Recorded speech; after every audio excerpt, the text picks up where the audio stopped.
We're going to feature a testimony by a man of God named Mickey Robinson. You're going to be absolutely amazed when you hear this story, because he was in a plane crash that literally destroyed him. In fact, it killed him. And yet he's alive to tell the tale. Hold on to your seats right now and listen to this amazing, outstanding testimony of the goodness of God.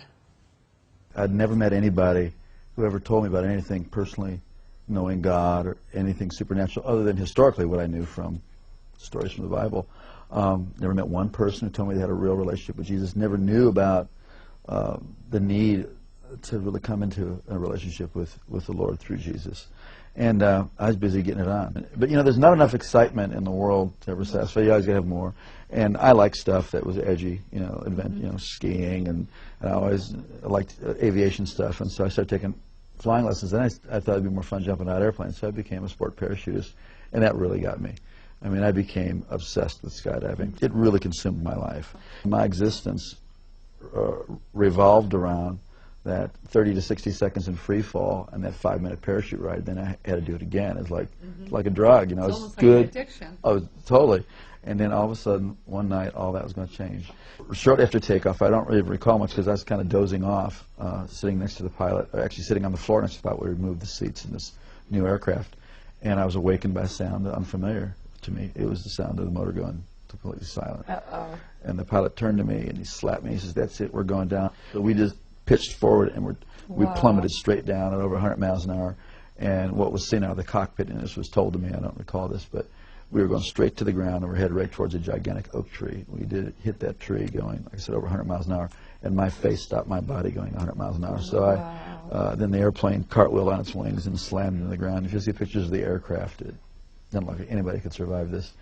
So there was obviously injury and confusion, and the two students got pushed out the doorway and by one of my friends who was a very experienced jumper, and the fourth man out saw me moving, and the pilot assumed we were leaving too, and just as he was going out, the plane went up in flames, and as he was running away, he heard screaming and realized I was trapped inside along with the pilot. And this brave man who was my friend and went back in the plane and saw me trying to escape where the wing had been torn loose from the airplane. But I was stuck, and by something on my equipment or my clothing was caught, and I was soaked with fuel, and it was on fire from head to toe. Wow. And just like you see in movies, a person whose whole body was engulfed in flames. And this is where God did the first miracle. This man grabbed a hold of my parachute harness, and with his bare hands tore that loose. It's 2,000 pounds tensile strength in each one of those straps. Wow. Pulled so hard he pulled his thumbs out of his sockets, dragged me away from the plane, and slapped the fire out. It kept reigniting, and he tried to go back for the pilot, and he couldn't. He was burned alive. Well, they rushed me off to the hospital. Obviously, it was horrible, and they rushed me off to the hospital and saw that I sustained very serious injuries. I had a brain injury. I had burns over a large portion of my body. I had to find out my eye was blind, my right eye was blind, and you know, tremendous cuts, and you know, this shock of that crash. They told my family I was going to die. They told my sister to come that day because I was not going to be there in the afternoon. I had an experience I had never heard about. Never heard anything like this. As I was laying there in that condition, just racked with pain and discomfort in every way possible, suddenly my inner man, the real me, my spirit, sat up out of my body, and I could feel my legs go through the springs of the bed. Wow. And my spirit came out of my body as if you would take a glove off your hand. And instantly, I was in a spiritual world. Instantaneously, I knew this was the real world. And this man that I was seeing was the real me. Now, when that happened, were you aware of any pain still? Or no, I was totally completely separated from the pain and the carcass. Completely, no. And I didn't even remember turning around and looking. I mean, I was transferred immediately into a spiritual dimension. And everything about the spirit world is more real than this world. The colors are brighter, the edges of everything are sharper, the emotions are just enhanced, they are clear. And instantaneously, the thing that really struck me the most was there was a complete absence of the awareness of time. Everything in this world is relative to time. You know, you got up this morning, you'll go to bed at night, something is old, something is new, it will get old, something is born, it will die. Everything in this plane, in the physical plane, in the natural plane, is relative to time. But everything in the spiritual plane is relative to eternity. So what had been natural to be aware of time was totally gone.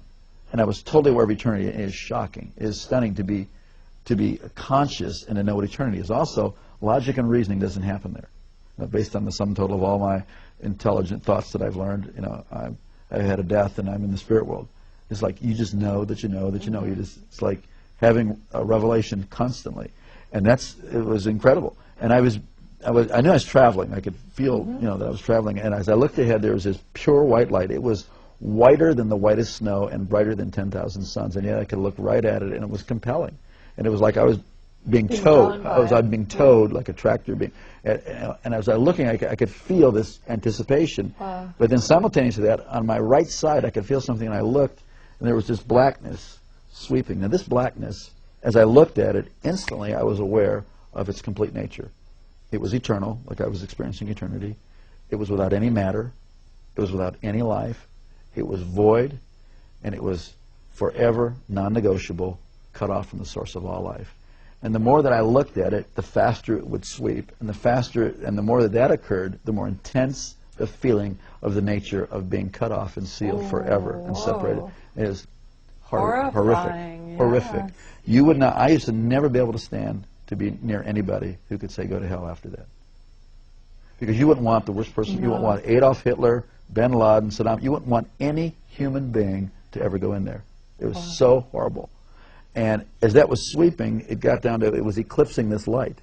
So there was just it was like you're in a room, and you close the door, a dark room, and there's a little space between the door and the door jamb. It wasn't a doorway. It was really, this was a real place that I was seeing and that I was feeling. And as it was closing, it was eclipsing, and now I'm standing on the very edge, the precipice of eternal separation. And I scream out of my spirit, I'm sorry, I want to live. Give me another chance. And just before that was to close, I was standing in the presence of Almighty God.